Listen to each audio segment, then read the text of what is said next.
এনে একটা ইয়ে করেন না, এটা একটা করেন না, ওই দিক এনে খারাই এদিকে করি আমার ইয়েটা একটু সারি দেন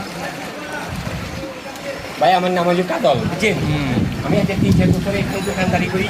এই প্রত্যেক সিজনে বারিশের সিজন আসলে এই পরিস্থিতি হয়। একটা দোকান বানানো 6,000 টাকা, বুঝছেন? 6,000 টাকা বানালি এই ঘটনায় আজকে পানি উঠছে আজকে 3টার দিকে। এই পানি ধরনা আজকে রাত্রে যেমন রাত্রে 10টা পর্যন্ত এই পানি থাকবে। এই 10টা পর্যন্ত আমার দোকানদারি বন্ধ, আমি দোকানদারি করতে থাকি না, বুঝছেন? এইভাবে আমরা আজকে এই 3-4টা বছর জীবনযাপন করতেছি, এত কষ্ট করি আমরা এই দোকানদারি করতেছি। দেখেন আরও যত মাল নিয়ে আসি কিন্তু বেচতে পারছি না, কোনো ক্রেতা নাই, বিক্রেতা কিছু, বুঝছেন?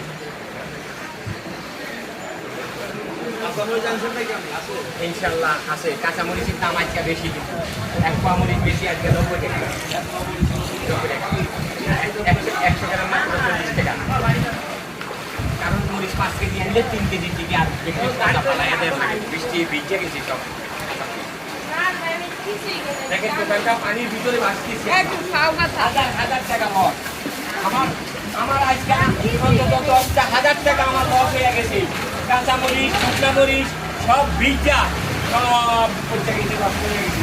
দেখেন আমার দোকানের পরিস্থিতি আজকে 3-4টা বছর এইভাবে দিন চালাইতেছি। একটা দোকানে ভাড়া নেয় 6,000 টাকা।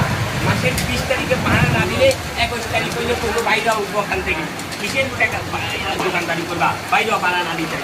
এইভাবে জীবনটা কাটাইতেছি আমরা একটা এই 10টা বছর।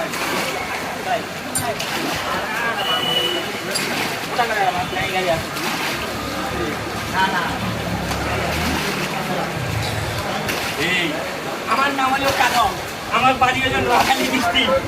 আমি ভাই এখানে বাইশে আসি, দৈত্য গেলে বাইশে আয়া আজ 4টা বছর এভাবে বাড়ির ভিতরে বাইতেছি।